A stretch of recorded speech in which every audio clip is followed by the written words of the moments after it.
केशव गहरी नींद में सोया हुआ था, मगर अचानक उसकी आंख खुल गई। सामने का दृश्य देखकर वो बुरी तरह से चौंक पड़ा। उसने देखा कि वो अपने घर पर नहीं बल्कि किसी अजनबी सराय के कमरे में था। केशव अपने आप से बोला, हाँ, ये क्या? ये मैं तो अपने घर पर सोया था, लेकिन मैं यहाँ कैसे आ गया? अरे मैं कहाँ आ गया? कहाँ आ गया मैं कहाँ गया? कहाँ हूँ मैं? केशव घबरा गया। कमरे में बनी खिड़की के पास चला गया और खिड़की के बाहर झांकने लगा और फिर दोबारा अपने आप से बोला, अरे ये कैसा आकाश है? बाप रे बाप, यहाँ तो सिर्फ बिजलियां चमक रही हैं और ये कितनी तेज हवा चल रही है। तभी उसे आसमान से कुछ आता हुआ दिखाई दिया। उसने गौर से देखा तो वो एक सुनहरे रंग का उड़न खटोला था, जो धीरे धीरे सराय के सामने बगीचे में उतर गया। हे भगवान, ये तो बड़ा विचित्र सा दृश्य है। सचमुच आसमान से कोई सवारी उतर रही है। ये तो कोई कहानियों का उड़न खटोला दिखता है। उड़न खटोले से दो सुंदर परियां उतरकर इधर उधर देखने लगीं। एक परी दूसरी परी से बोली, मेरा बस चले तो मैं धरती लोक से कभी वापस ही ना जाऊं, और मेरा बस चले तो यहीं बस जाऊं। लेकिन क्या करे, रानी की आंखों से बचते हुए ही तो यहाँ भ्रमण करना पड़ता है। चलो अब देर मत करो, जल्दी से पृथ्वी के उन फलों को तोड़ो और उड़न खटोले में बैठो। हमें अपने परी लोक जल्दी पहुँचना है। वो दोनों परियां एक घने वृक्ष के पास चली गईं। उस वृक्ष पर लाल रंग के सेब लटक रहे थे। उन्होंने उस पेड़ के सारे सेब तोड़ लिए और उड़न खटोले में रख दिए। फिर वो खटोले में बैठ गईं। उनके बैठते ही उड़न खटोला तेजी से उड़ने लगा। ये तो कोई जादू है। हाँ, बहुत सुंदर। तभी किसी स्त्री की आवाज केशव के कानों में गूंज उठी, उठ जा मेरे लाल, सुबह हो चुकी है। सूरज सर पर चढ़ाया है, कब तक सोता रहेगा? क्या तुझे काम पर नहीं जाना? केशव की आंख खुल गई। उसने देखा वो बिस्तर पर था। अरे माँ, अरे माँ, तुमने तो मुझे सुंदर सपने से जगा दिया। कितना सुंदर सपना देख रहा था मैं माँ। मैंने देखा कि मैं एक सराय में हूँ और वहां एक उड़न खटोला उतरता है और उसमें से परियां निकलती हैं। वाह वाह वाह वाह, और वो सब लाल सेव तोड़कर उड़ जाती हैं। वाह वाह वाह वाह वाह। माँ उसकी बात सुनकर हंस पड़ी। बेटा, इस उम्र में परियों के ही सपने आते हैं। अब जल्दी उठ, तेरा मित्र आलोक तुझे 2 बार बुलाने घर पर आ चुका है। केशव तैयार होकर सीधे अपने मित्र आलोक के पास चला गया। आलोक एक पेड़ के नीचे बैठा था। केशव को देखकर वो मुस्कुराते हुए बोला, मैं 2 बार तुम्हारे घर पर गया था। तुम्हारी माँ ने बताया तुम तो घोड़े बेचकर सो रहे हो, हैं? अरे मेरे दोस्त, आज मैंने ना एक बड़ा ही विचित्र सा सपना देखा।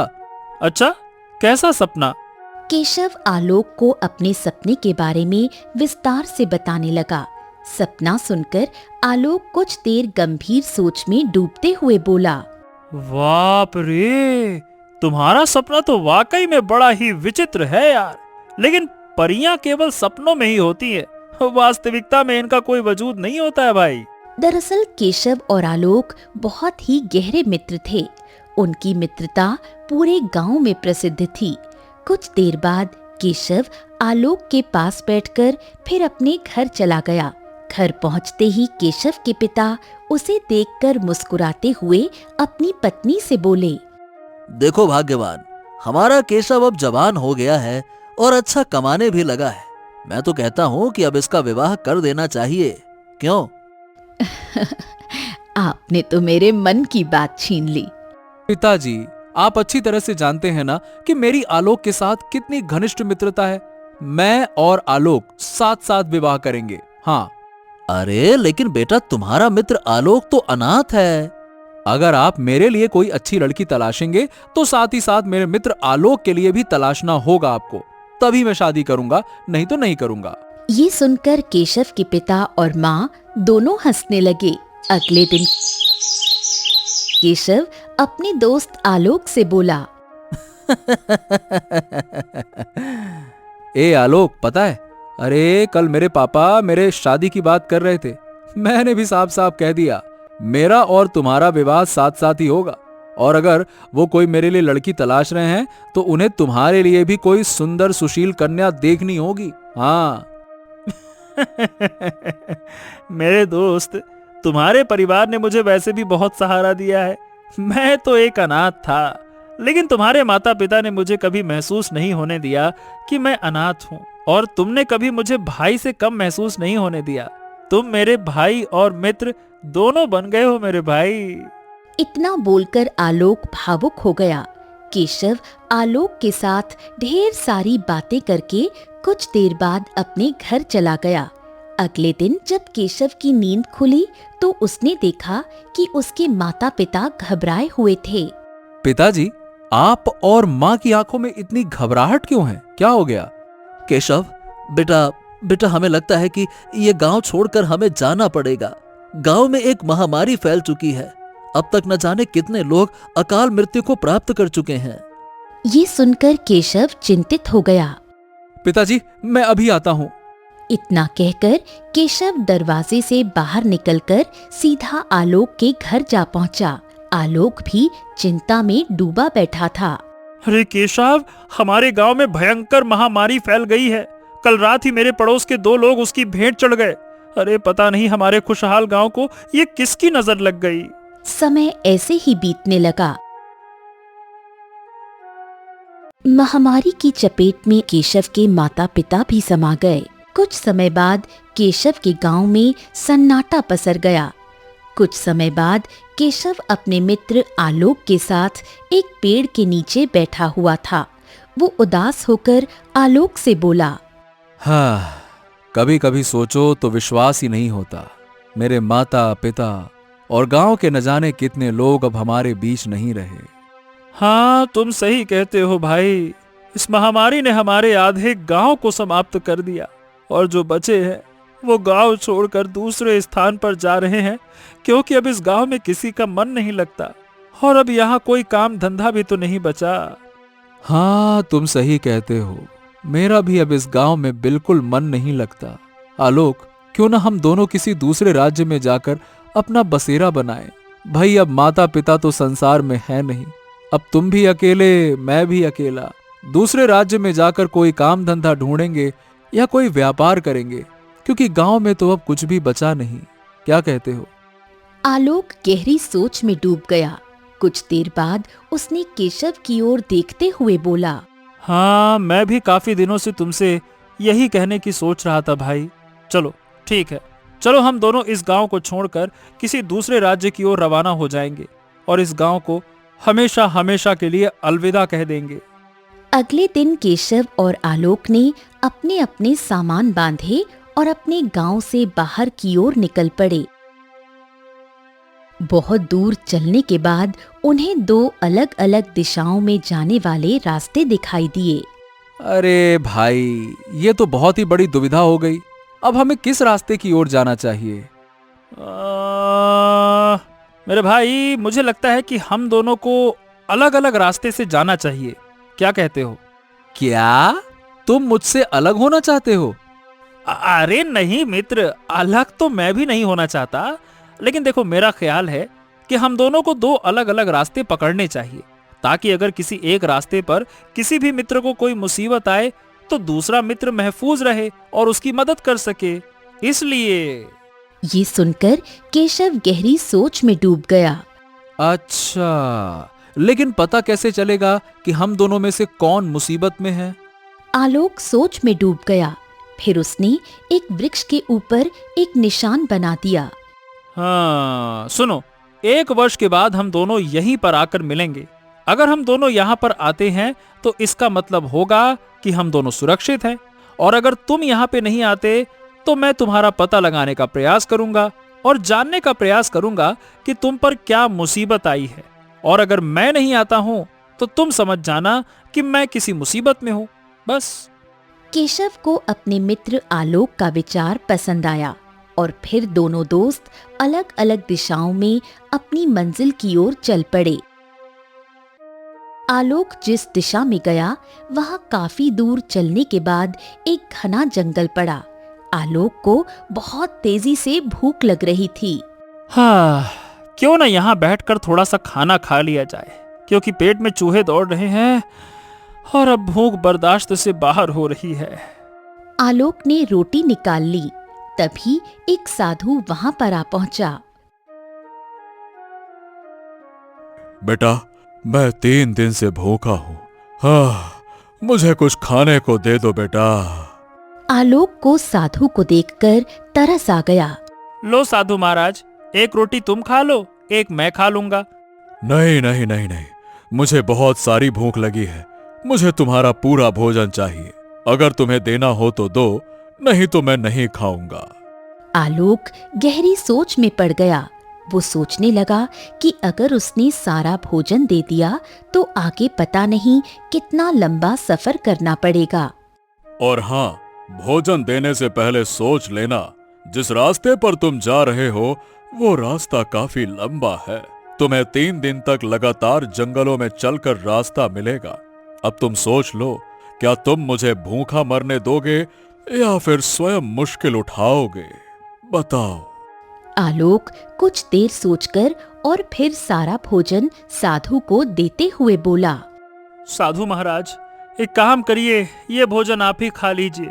मैं तो जवान व्यक्ति हूँ, पेड़ पत्ते या पौधे खाकर ही गुजारा कर लूंगा। वैसे भी मुझे कहाँ जाना है मुझे नहीं पता। मैं तो मंजिल की तलाश में निकला हूँ। ये सुनकर साधु प्रसन्न हो गया। हाँ ये तुम्हारी एक छोटी सी परीक्षा थी बेटा। इतना कहकर साधु एक छोटा सा पत्थर आलोक को देते हुए बोला। ये लो, इस पत्थर की विचित्रता ये है कि इस पत्थर से तुम किसी भी धातु को स्पर्श करोगे, वो धातु सोने की बन जाएगी। इतना कहकर साधु वहां से चला जाता है। अरे वाह, क्या वास्तव में ऐसा हो सकता है? चलो करके देखता हूँ। आलोक ने अपनी उंगली से छोटी सी अंगूठी उतार ली। उसने जैसे ही वो अंगूठी उस पत्थर से स्पर्श की, वो रंग बिरंगी किरणों से चमकती हुई सुंदर सोने की अंगूठी में परिवर्तित हो गई। अरे वाह वाह वाह वाह वाह वाह वाह अरे वाह, मजा आ गया ये तो वास्तव में सोने की अंगूठी बन गई। हाँ, क्यों ना मैं अपने मित्र को जाकर ये बताऊं। ओहो, लेकिन फायदा क्या? मेरा मित्र तो जा चुका होगा। अब तो 1 वर्ष बाद ही मुलाकात होगी। चलो अब चलकर किसी दूसरे राज्य की ओर निकलता हूँ। 1 वर्ष बाद अपने मित्र से मिलने के लिए जाऊंगा। हाँ। आलोक लगातार पैदल चलने के बाद एक सुंदर राज्य में पहुंच गया। वो एक सराय के अंदर जाकर इधर उधर देखने लगा। तभी सराय के अंदर की एक बूढ़ी औरत आलोक के सामने आ पहुंची। सराय की मालकिन मैं हूँ। मैं यहाँ कुछ दिन रहना चाहता हूँ। रह सकते हो, लेकिन तुम्हें रोज एक स्वर्ण मुद्रा का भुगतान करना पड़ेगा। आलोक सोच में पड़ गया। फिर अचानक उसे याद आया कि उसके पास तो चमत्कारी पत्थर है। ठीक है, मुझे मंजूर है। तुम तो काफी गरीब मालूम होते हो। क्या तुम रोज एक स्वर्ण मुद्रा का भुगतान कर पाओगे? हाँ हाँ, कर पाऊंगा। आप तो बस मुझे कमरा दिखा दीजिए। आलोक के पास कुछ तांबे की मुद्राएं पड़ी थीं। आलोक ने उन्हें पत्थर से स्पर्श करके सभी को स्वर्ण मुद्राओं में परिवर्तित कर दिया। एक दिन सराय में ठहरकर आलोक एक लोहार की दुकान पर बहुत सी धातुएं, खासकर लोहे की, लेकर आ पहुंचा और उन सभी को सोने में परिवर्तित कर दिया। देखते ही देखते आलोक उस राज्य का सबसे धनवान व्यक्ति बन गया। अब उसके पास एक सोने के महल जैसी हवेली थी, बड़ा व्यापार था और कई नौकर चाकर थे। एक दिन सराय की बुढ़िया मालकिन के पास एक ग्राहक आया। वो सराय में रुकने के लिए एक कमरा चाहता था। ग्राहक बूढ़ी औरत से बोला, अब मुझे एक कमरा चाहिए, जल्दी करो। कमरा तो मिल जाएगा, पर पहले एक स्वर्ण मुद्रा का भुगतान करना होगा। बकवास बंद करो, इससे अच्छा तो आलोक सेठ की सराय में ठहर जाऊं। अरे वो बहुत कम किराया वसूलते हैं। हाँ? इतना कहकर वो गुस्से में वहां से चला गया। बुढ़िया औरत का चेहरा क्रोध से लाल हो गया। उसी समय उसकी बेटी चंद्रलेखा वहां आ गई। क्या हुआ माँ, आपके चेहरे पर क्रोध क्यों झलक रहा है? कुछ समय पहले यही आलोक फटीचर बनकर मेरी सराय में रहता था। समझ नहीं आ रहा कि इतनी जल्दी वो धनवान कैसे बन गया। अब उसके पास आलीशान हवेली है, नौकर चाकर है और एक बहुत बड़ा व्यापार भी। कुछ तो रहस्य है जो वो हमसे छिपा रहा है। आप सही कह रही हैं माँ। अगर आप कहें तो मैं उसे अपनी सुंदरता के जाल में फंसाकर सारा रहस्य पूछ सकती हूँ। तूने तो मेरे मन की बात कह दी चंद्रलेखा। जाकर अपने सौंदर्य का जादू उस पर चला दे। अगले दिन चंद्रलेखा आलोक की हवेली पहुंच गई। चंद्रलेखा को देखकर आलोक बस उसे देखता ही रह गया। मैं इस राज्य की सराय की मालकिन की पुत्री हूँ। कुछ दिनों से हमारी सराय ठीक नहीं चल रही और हमारे घर की आर्थिक स्थिति भी बहुत खराब है। आप तो दूसरों की मदद करते हैं, क्या हमारी भी सहायता करेंगे? हाँ, जब मैं पहली बार इस राज्य में आया था तो तुम्हारी माँ की सराय में ठहरा था। बिल्कुल मदद करूंगा। इतना कहकर आलोक ने कुछ स्वर्ण मुद्राएं उसे दे दी। अगले दिन चंद्रलेखा वहां आई। तुम्हारा बहुत बहुत धन्यवाद। धीरे धीरे चंद्रलेखा रोज आलोक की हवेली आने लगी और देखते ही देखते आलोक उसके प्रेम में पड़ गया। एक दिन चंद्रलेखा आलोक से बोली, अब लोग हमारे बारे में उल्टी सीधी बातें करने लगे हैं। कैसी बातें? मैं रोज तुम्हारी हवेली में तुमसे मिलने आती हूँ। लोग मुझे गलत नजर से देख रहे हैं, लेकिन अगर तुम मुझसे विवाह नहीं करना चाहते तो कोई बात नहीं, मैं समाज के ताने सह लूंगी। अरे नहीं नहीं नहीं नहीं, ऐसी कोई बात नहीं है। देखो, अगर ऐसा है तो मैं तुमसे विवाह करने के लिए तैयार हूँ। तो इसका मतलब तुम मेरे होने वाले पति हो। अच्छा, एक बात बताओ, जब तुम इस राज्य में पहली बार आए थे तब तुम बहुत गरीब थे। अचानक से तुम इतने धनवान कैसे बन गए? ये तो मैं तुम्हें तभी बताऊंगा जब तुम मेरी पत्नी बन जाओगी। कुछ दिनों बाद बुढ़िया औरत खुद आलोक के घर आकर बोली, अब जल्दी से विवाह कर लो, अब समाज मेरी बेटी को बड़े बड़े ताने दे रहा है। आलोक ने मंदिर में जाकर चंद्रलेखा से विवाह कर लिया। राज्य में ये बात प्रसिद्ध हो गई कि आलोक सेठ ने सराय की मालकिन की बेटी चंद्रलेखा से विवाह कर लिया है। सुहागरात में चंद्रलेखा आलोक से बोली, अब तो मैं तुम्हारी पत्नी हूँ, अब तो बता दो कि तुम इतने धनवान कैसे बन गए। आलोक वही चमत्कारी पत्थर चंद्रलेखा को दिखाते हुए बोला, मेरे पास ये देखो, ये एक कीमती पत्थर है। मैं उसे किसी भी धातु से स्पर्श करूं तो वो सोने की बन जाती है। लेकिन हाँ, इस बारे में किसी को बताना मत। हाँ। इतना कहकर आलोक ने पत्थर वापस अपनी जेब में रख लिया। अगली सुबह आलोक गहरी नींद में था। चंद्रलेखा अपनी माँ के पास गई और उसे पूरी बात बता दी। बुढ़िया औरत तुरंत चंद्रलेखा के साथ हवेली आ पहुंची। अब देर मत कर, जल्दी से पत्थर निकाल। जैसे ही चंद्रलेखा ने आलोक के कपड़ों से पत्थर निकाला, आलोक की आंख खुल गई। हाँ, ये सब क्या हो रहा है? मूर्ख, अब ये पत्थर हम माँ बेटी के पास रहेगा। मैंने तो बस इसी पत्थर के लिए अपनी बेटी को तुझसे चिपकाया था। ओह, अगर ऐसी बात है तो मैं पूरे राज्य को तुम्हारे और तुम्हारी बेटी के इस धोखे के बारे में बता दूंगा। तभी सराय की मालकिन बुढ़िया ने फूलदान उठाकर आलोक के सिर पर मार दिया। आलोक चीखते हुए बेहोश हो गया। माँ, ये क्या किया तुमने? मूर्ख, अब सबको पता है कि आलोक तेरा पति बन चुका है। इसे तहखाने में बंद कर दो और अब किसी भी नए आदमी को हवेली में मत आने देना। उस दिन के बाद आलोक को तहखाने में बंद कर दिया गया। अगर कोई उससे मिलने आता तो मिलने नहीं दिया जाता। इधर कई दिन भटकने के बाद केशव एक अजनबी राज्य के एक पुराने महल के पास एक पेड़ के नीचे बैठा अपनी तकदीर को कोस रहा था। हाँ, लगता है मेरी किस्मत में ठोकर ही लिखी है। कितना समय हो गया धक्के खाते हुए, ना कोई काम मिला, ना ही कोई और राह दिखाई दी।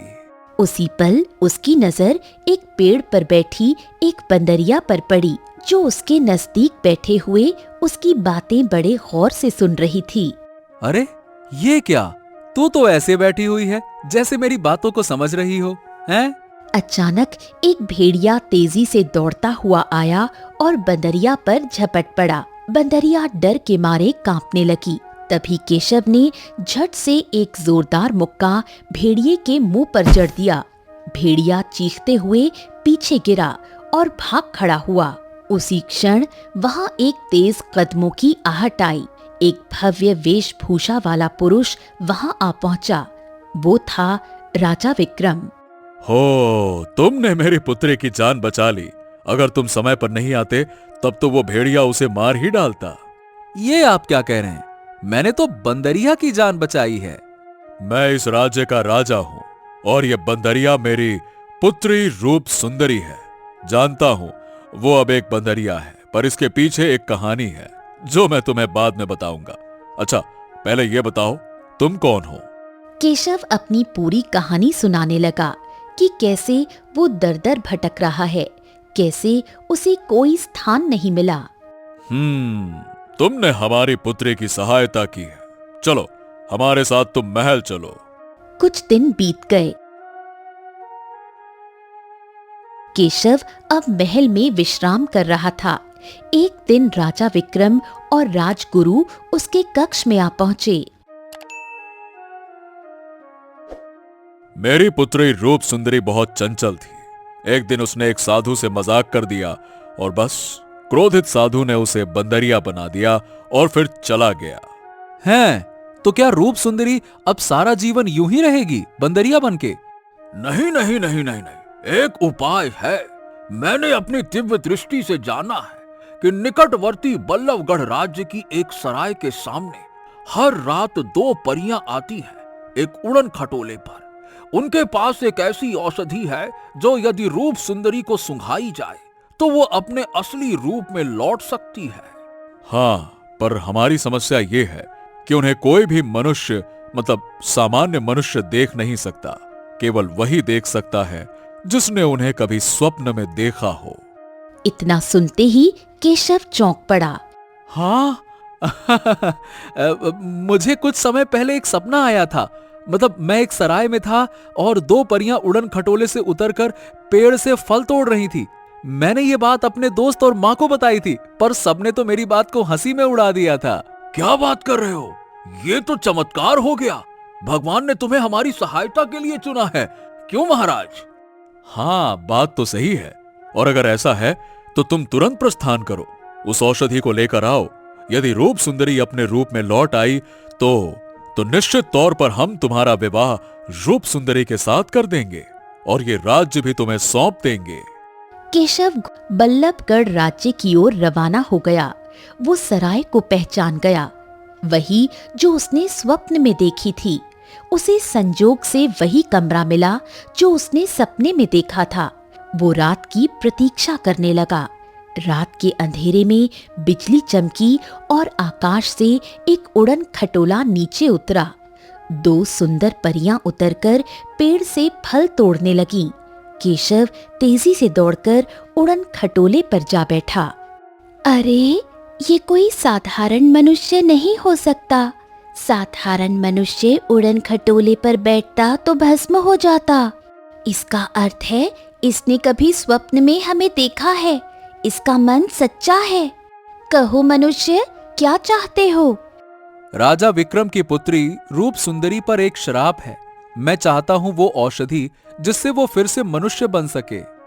दूसरी परी ने हाथ घुमाया। एक शीशी प्रकट हुई। इसे जाकर रूप सुंदरी को सुंघा देना, वो अपने असली रूप में लौट आएगी। क्या भविष्य में यदि मुझे फिर से सहायता की आवश्यकता पड़ी तो? अगर तुम किसी और की सहायता के लिए आओगे तो हम सहायता करेंगी, लेकिन अगर अपने स्वार्थ के लिए आओगे तो हम मदद नहीं करेंगी। इतना कहकर परियां उड़न खटोले पर बैठीं और आकाश में विलीन हो गईं। केशव शीशी लेकर महल लौट आया। राजगुरु ने जैसे ही औषधि बंदरिया को सुंघाई, वो एकाएक एक सुंदर युवती में परिवर्तित हो गई। बहुत खूब, बहुत खूब, बहुत खूब। केशव, मैं तुम्हें वचन देता हूं, अब रूप सुंदरी का विवाह तुमसे ही होगा और ये पूरा राज्य तुम्हारा होगा। कुछ दिनों बाद केशव का विवाह रूप सुंदरी से हो गया। समय शांत और सुखद बीतता रहा। एक दिन राजा विक्रम स्वयं केशव के पास आकर बोला, हाँ, अब समय आ गया है केशव। मैं चाहता हूं कि तुम अब शासन को संभालो। मैं तीर्थ यात्रा पर जाना चाहता हूं। लेकिन राजन, कृपया करके आप मुझे कुछ समय दीजिए। मैंने अपने मित्र से वादा किया था कि 1 वर्ष के बाद मैं उससे मिलने आऊंगा। समय निकट है। मैं उससे मिलकर लौटते ही इस राज्य की बागडोर संभाल लूंगा। राजा विक्रम ने सहमति में सिर हिला दिया। उसी दिन केशव उस वृक्ष की ओर चल पड़ा जहां 1 वर्ष पहले उसके मित्र आलोक ने निशान लगाया था, पर वो वृक्ष अब वीरान था। आलोक वहां नहीं था।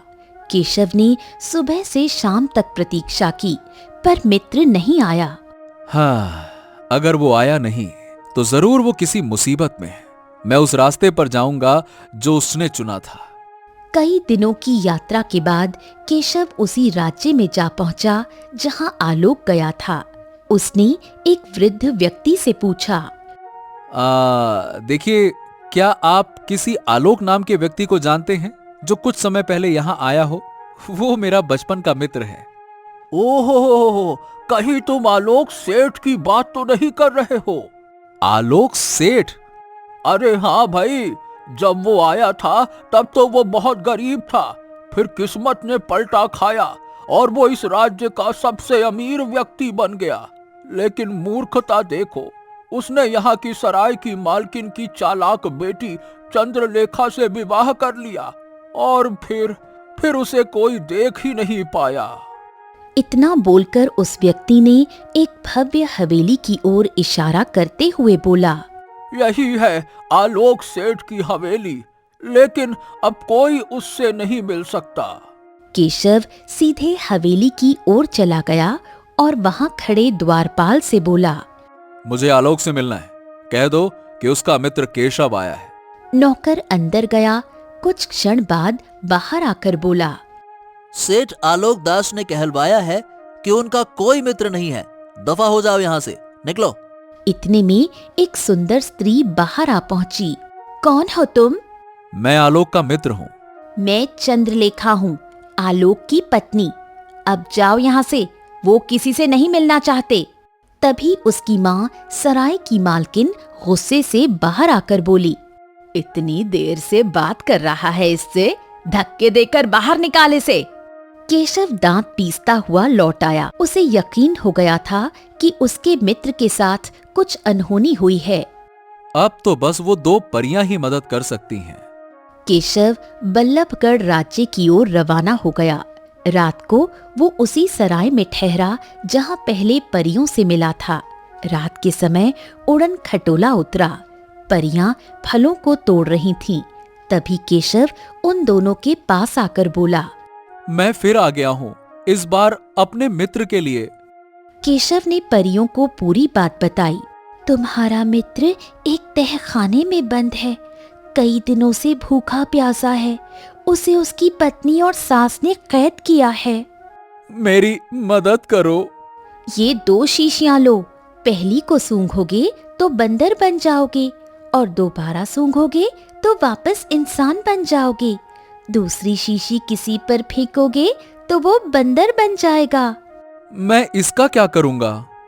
पहले खुद शीशी सूंघो, बंदर बनो, हवेली में घुसो, आलोक को भी शीशी दो, दोनों बंदर बनकर बाहर निकल आना, फिर वापस इंसान बन जाना।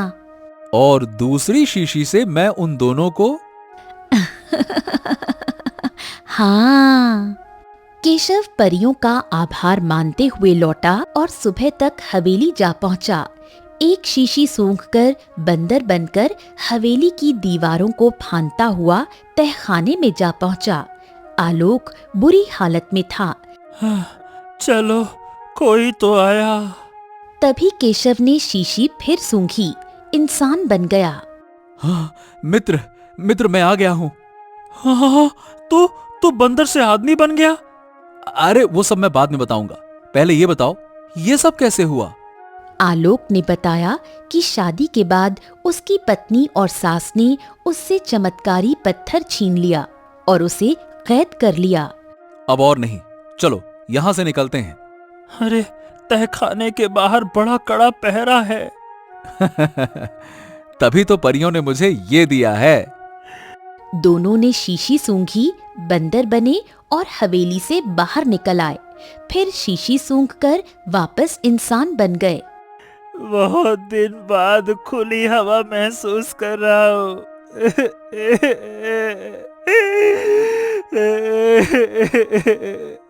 अरे बस, मैं हूं ना। चल, अब समय आ गया है बदला लेने का। चल मेरे भाई। दोनों सीधे हवेली में घुस गए। चंद्रलेखा और उसकी माँ आलोक को देखकर चौंक गईं। तू आजाद कैसे हुआ? मेरे मित्र का चमत्कारी पत्थर वापस दे मुझे। निकल जाओ यहाँ से। अब अगर दोबारा लौटे तो जिंदा नहीं बचोगे। ये सुनकर केशव का क्रोध भड़क उठा।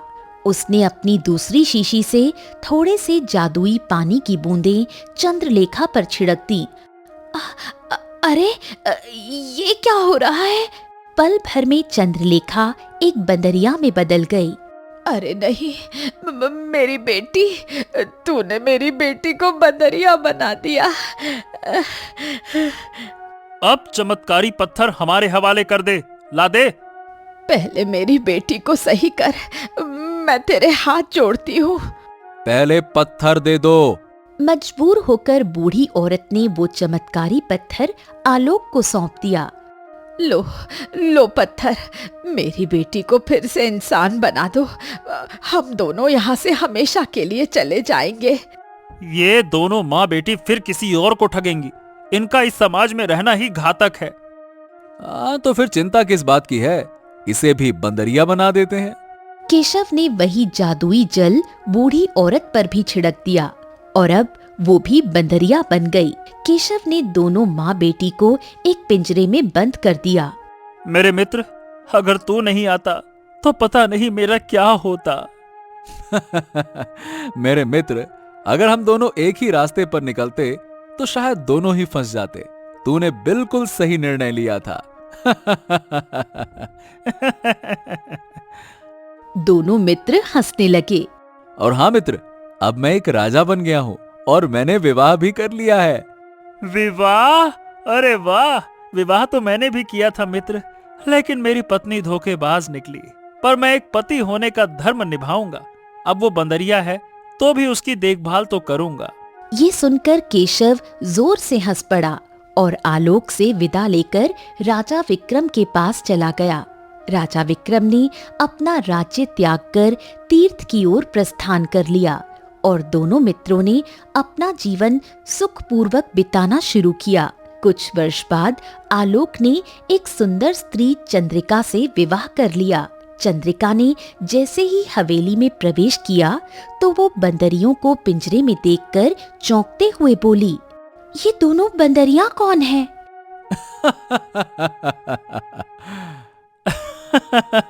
समझ लो, ये मेरी पहली पत्नी है और दूसरी मेरी सास। ये सुनते ही चंद्रिका खिलखिलाकर हंस पड़ी। आप तो बहुत मजाकिया हैं। और इस तरह दोनों मित्रों का जीवन हंसी, सीख और मित्रता के साथ आगे बढ़ता गया।